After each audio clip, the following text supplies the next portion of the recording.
Si Lorian. Lorian. Is it that? Lorian? Hi, Kuya Will! Hello, Lorian. Okay, bati ka muna, Iya. Ayun yung camera natin. Binabati ko nga pala yung mga kapitbahay ko dyan, yung mga ka-eskwami ko dyan, tsaka yung mga classmate ko dyan, yung teacher ko, si Ma'am Sinlaw. Hello! Binabati ko dyan yung mga kamag-anak ko dyan, yung Palawan. Ay, mga Palawan nyo dyan. Hello! Ba! Pamilya na. Mga ka-eskwami mo, tika saan ka ba, Lorian? Taga Navotas City po. Tingnan na botas. O, ano yung mga medal mo? Ba't parang tatatlo, apat lang? Di po kasi yung iba po, naiwan po namin sa bahay. Wow, hindi mabuhat ha? Hindi mabuhat. Okay, anong grade mo? Grade 5 na po. Grade 5. Okay, ano trabaho ng tatay?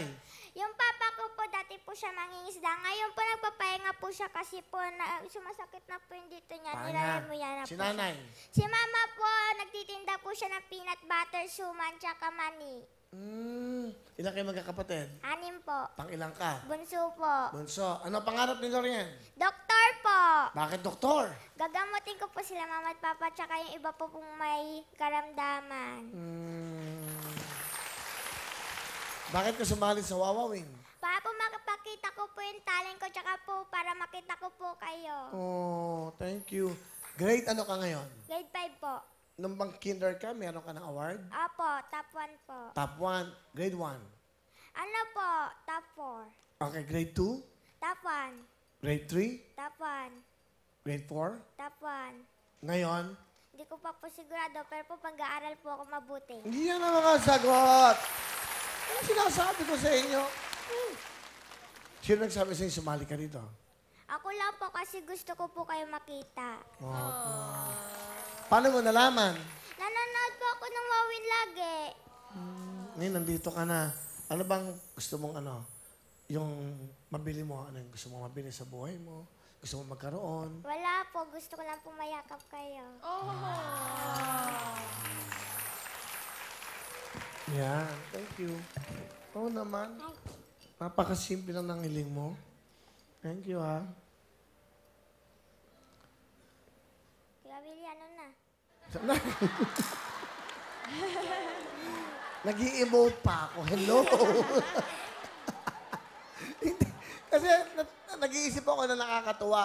Akala nila, lola, nanay lang ang nagmamahal sa akin. Meron ding mga katulad nila mga bata. Diba? Oo, diba?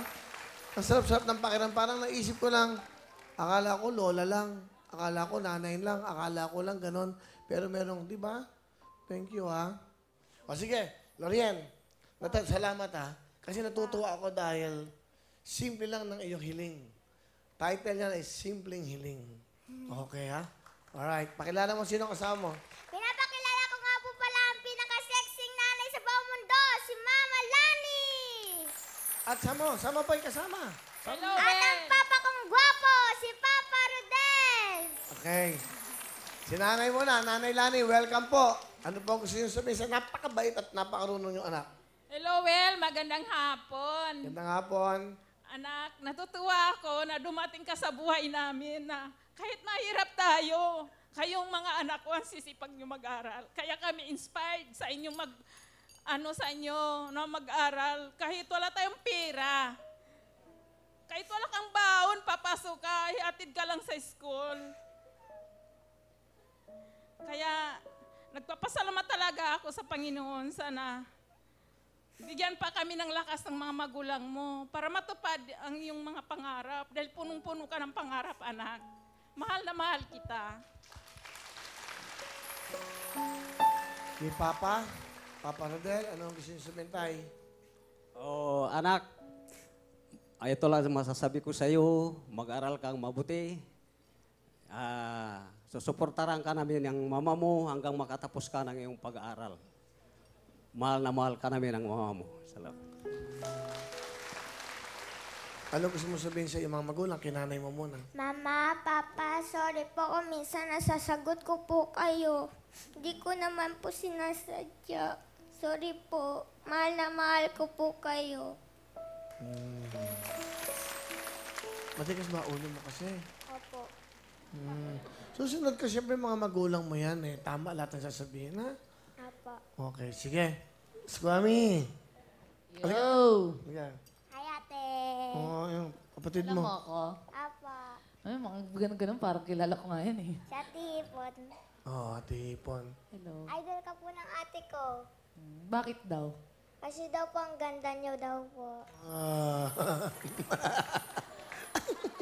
Hindi po yung totoo yung sinasabi nilang sexy lang po kayo. Maganda din po kayo. ah. Bait na bata to, ang talino mo, malayo malarating mo. Ang bata hindi nagsisimula. Mabait na bata to. Alam mo saan ako natuto sa buhay? Saan po? Sa lansangan. Natuto ako kung ano ibig sabihin ng buhay. Natuto ako, kahit hindi ako nakapag-aral, kung paano makitungo sa mahirap, sa mayaman, at sa lahat ng tao. Pero tingnan niyo, Kuya Will, yaman niyo na ngayon. Bakit? Kasi po, nagtiis po kayo, di po kayo nang katulad po sa iba, sumusuko na po sa buhay. Ganun ng mga batang to. Ang pinaka-importante, tandaan nyo, is una, may takot ka sa Diyos, God-fearing ka. Pinaka-importante yon. At pangalawa, huwag kang mag-iisip na masamang gagawin mo sa kapwa mo. Opo. Hindi ba? Kung meron kang konting naipon at kaya mong itulong, masarap yung minapapasaya ka sa kapwa mo. Kasi yun ang pinakamasarap na pakiramdam sa buhay. Matutulog ka sa gabi, minapasaya kang tao. Yun ang importante sa tao.